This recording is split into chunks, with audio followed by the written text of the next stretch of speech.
ఈరోజు మనం అద్భుతమైన చరిత్ర వినబోతున్నాం. అదే సౌలు జీవితం.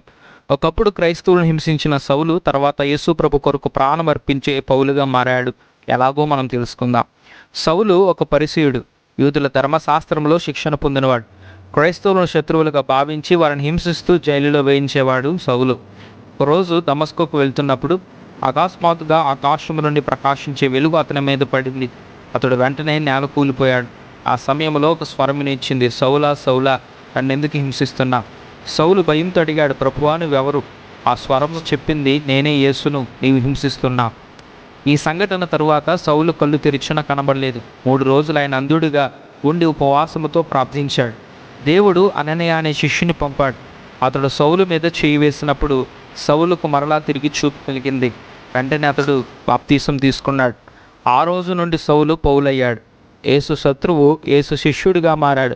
సువార్త కొరకు అనేక దేశాలలో ప్రయాణించి కష్టాలు భరించి చివరికి తన ప్రాణాన్ని అర్పించాడు. ప్రియ సహోదరులారా, సౌలు జీవితంలో జరిగిన అద్భుత మార్పు మనకు ఒక బోధ.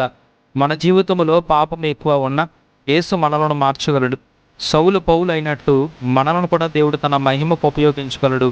ఈ కొద్ది మాటలు దేవుడు మన హృదయంలో భద్రపరచుగాక. ఆమేన్.